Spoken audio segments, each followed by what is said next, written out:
Hello, home with Mama Sue and Harold. Good morning. We're in Louisiana today in our camper at Chris's house, sitting out. It's early in the morning, and we're going to just have a little talk about today. How about that? Yeah, we've gotten lots of messages asking us how we met. How long we dated before we got married and various things. So if you don't want to hear about that, you probably don't want to listen. But I've had this sinus crud for several days, and I may sound a little raspy, but I'm feeling much better. So we'll just get started. First of all, Blake is doing well. I was able to go with him yesterday to his appointment with his vision, and the doctor says there's no change. He said he really doesn't know that Blake can see very much, but we know it. We can tell. Yeah. There's no doubt. I mean, when you only see someone twice a year and they don't respond to a vision card, that's different than when he sees his mom and daddy and smiles. But anyway. Back to the story at hand, okay? We are from a small town in Alabama. As you grow up, the schools that we attended were first grade through 12th grade, all on the same campus. So Sue's a year behind me in school, so we had known of each other and really knew each other for many, many years. We started dating in the second semester of my senior year. Sue was a junior, I was a senior when we started dating. That would have been in January of 1970. So that's a long time ago. And after I graduated from high school, I went to college at what is now West Alabama, at that time it was Livingston University, a small four-year school in southwest Alabama. And so I moved away from home, and we continued to date then through my freshman year, when I would come home and be able to be together then. So that went on for a year through my freshman year. Went back to school, and when Sue graduated, you tell them what happened then when you graduated in the spring of 71. At that time, I didn't have any desire to go to college. I had been offered a job at Birmingham for State Farm Insurance. Very good job. So I went to work the day after I graduated from high school. And I was still working through Harold's freshman year, and my freshman year, you were in high school. In high school, yes. I was still working through his sophomore year. Starting with sophomore year, correct. Yes. And in the spring of his sophomore year, he came home in January, I think. Probably about the first time I had come home that term, okay? And we decided that we were going to get married. We wanted to get married. So in the spring of 1972, winter of 1972, we got engaged and were married in June. That's right. At the end of my sophomore year, we were married and moved to Livingston, which is 150 miles from our home, to begin Your junior year. My junior year of school. I knew, when I went to school, I knew I wanted to be a coach. I wanted to be a high school teacher, high school math teacher, and a coach. And that's what I was majoring in, and was trying to play ball. I was a walk-on and a good practice player, but that was about the extent of it. Didn't play much in games. But we went down there. Sue's first time to be away from home. I'd been away from home now for 2 years, and it wasn't easy. We had a used, old house trailer, single wide house trailer that our aunt, Sue's aunt, bought for us, and we pulled it down there. And you talking about two folks who didn't I started to use one of Aunt Rosalie's sayings, but we didn't have anything.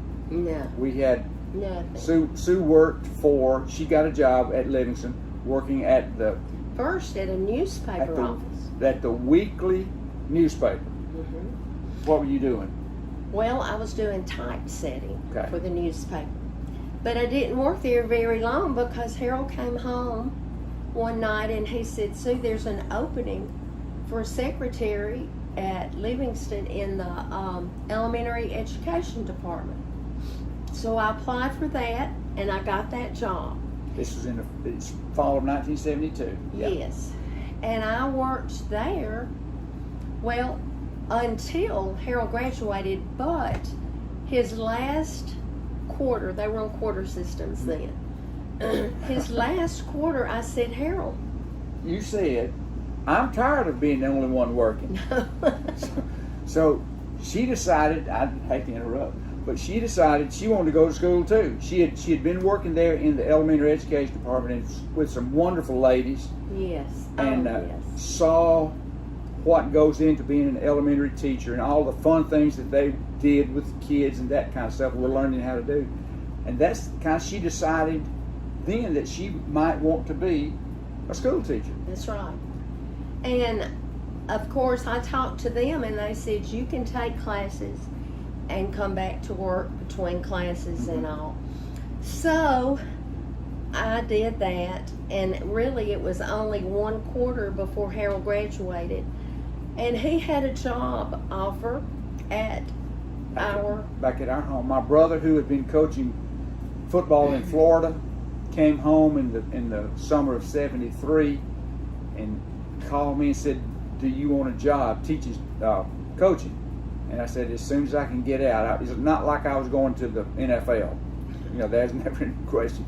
So we came home in March of 1974, and I went to work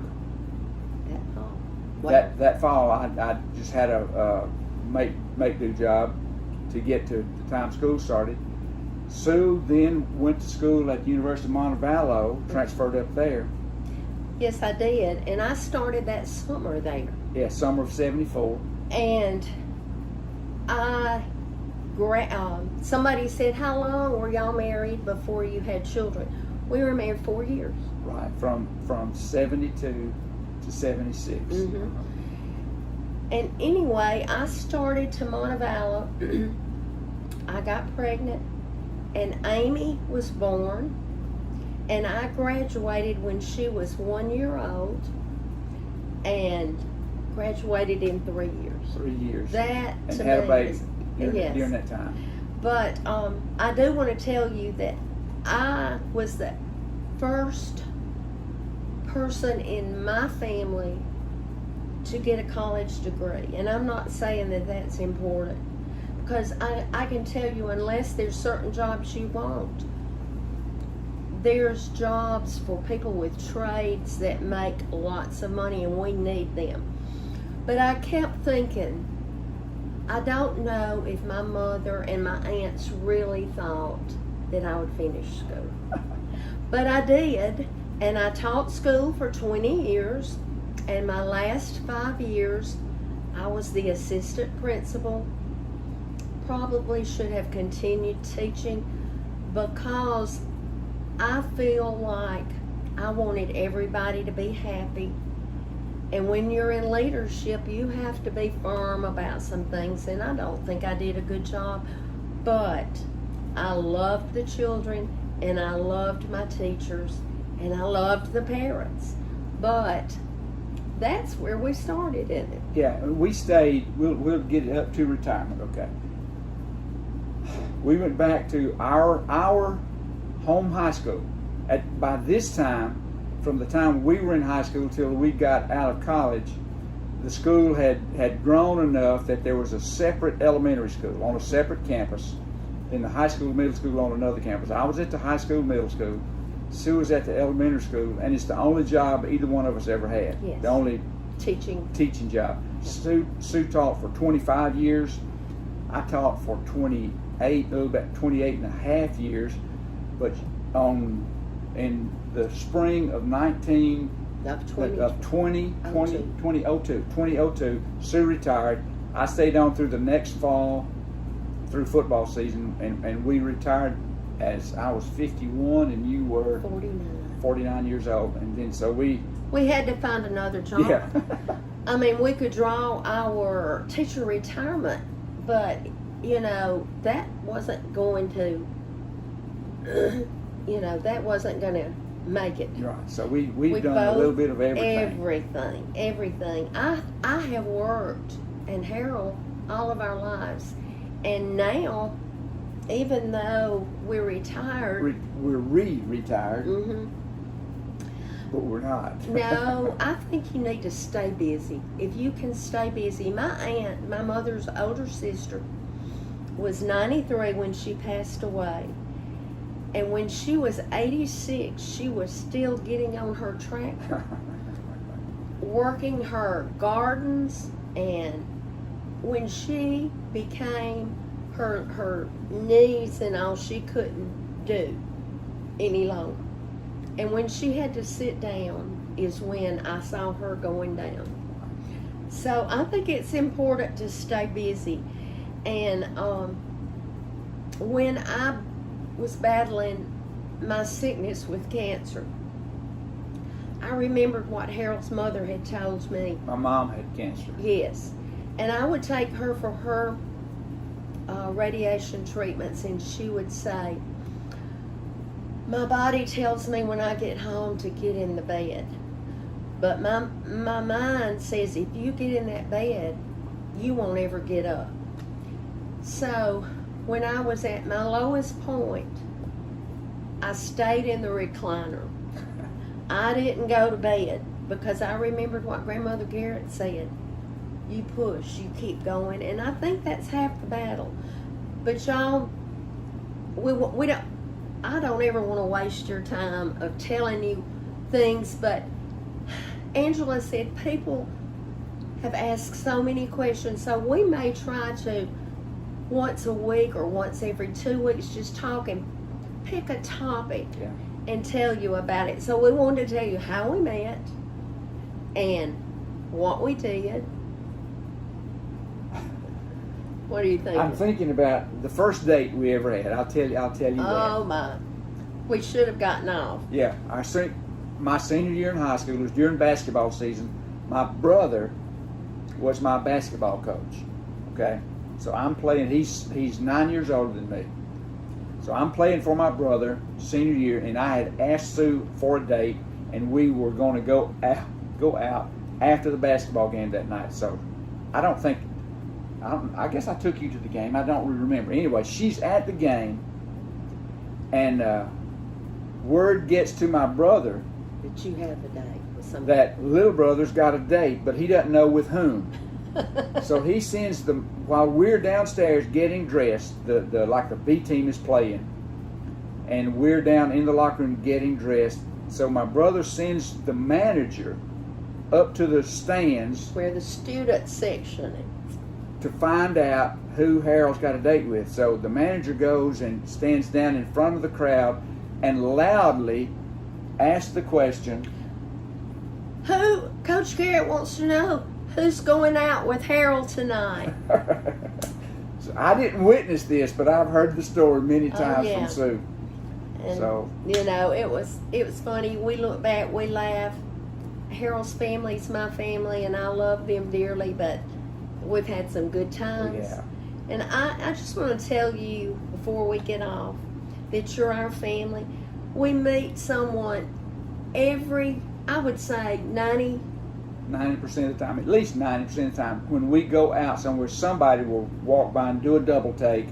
even when we're in Louisiana, it doesn't matter when we were on vacation, because I have family of you all across the United States. And we appreciate Oh, you. my goodness. You know, we're not stars. No. We appreciate you letting us know that you recognize us, and you encourage us when you do that. Absolutely.